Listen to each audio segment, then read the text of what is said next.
Hello everybody and welcome back to episode 2 of Hermiton, when we last left our, hero. He was wondering about this wonderful world he had entered and about really weird stuff. So, is everyone sitting comfortably? Then we'll begin. Mecha Stalin stands around for a bit and thinks that this is all very strange, and suddenly 100 thoughts jam themselves into his brain all at once.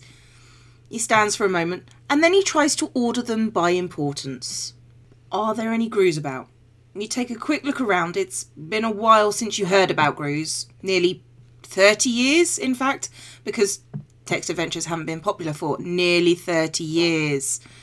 So you're impressed at your brain's recollection of 80s computer games, and you decide that the Hermitcraft spawn town is too light for a Grue to be present. But if you go caving, you shall remember indeed to be careful of Grues and take appropriate action. Even if that action is to wet yourself in hope that the musk you give off will make you unappealing to Grues.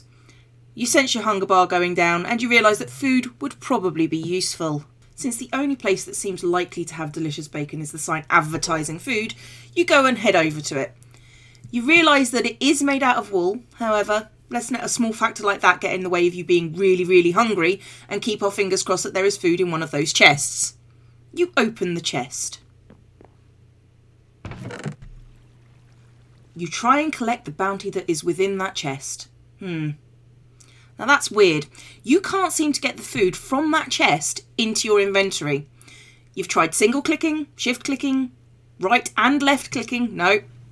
That food is staying exactly where it is. Maybe it's a glitchy chest. You eat a potato to calm your nerves.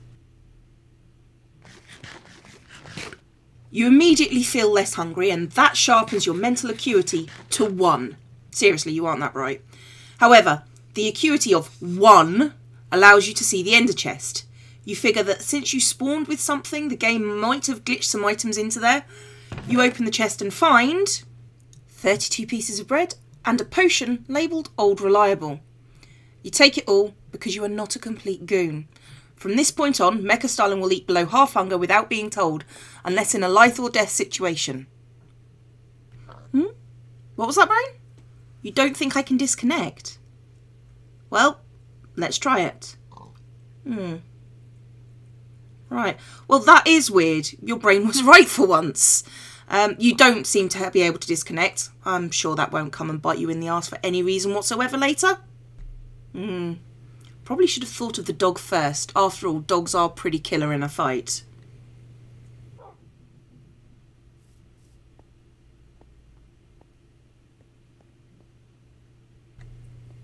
And it is yours. Wow, taming a dog may have been the first smart thing you've ever done in your entire life. Now, to naming. Let's go find an anvil.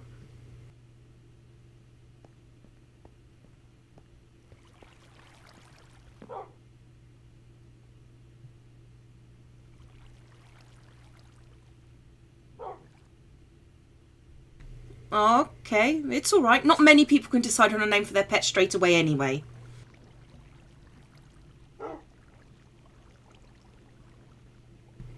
What?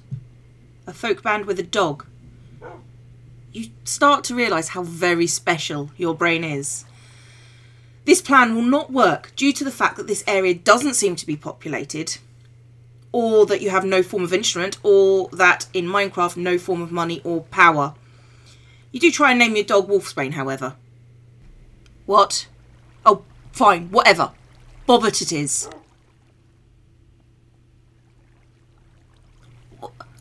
No, this is ridiculous, and you decide to call your dog Dave in a fit of uncreative pique.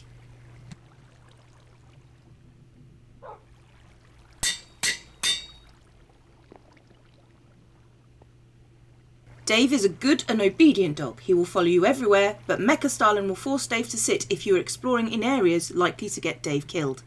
Now the basics are covered, it's time to explore this new world. Where do we go? What? You don't think you want to kill yourself, but okay.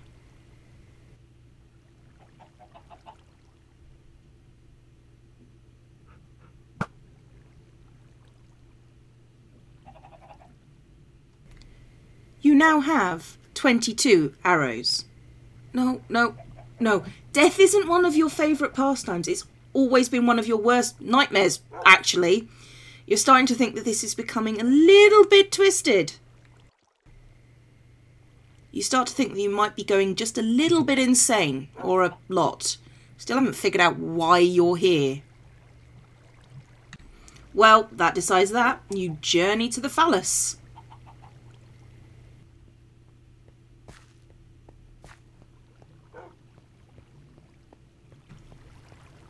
On the way to the phallus, you see an odd construct. It looks like someone's tried to build a person using the blocks of Minecraft. As always, it's not quite a good representation, but you get the vague idea. And you move on to the water penis. Bum, bum, bum, bum, bum, bum, bum, bum. So no one told you life was gonna be this way. Ah, balls to it. You realise you can't fully recreate the Friends theme tune due to not having an umbrella. Or a sofa. Should you later find these objects, you'll try to do a better recreation. Your happiness level increases. So that's it.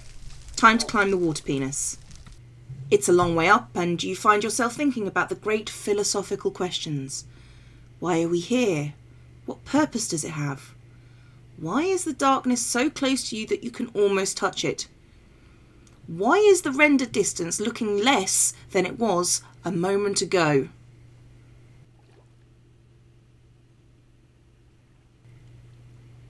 When you reach the top, you find an ender chest.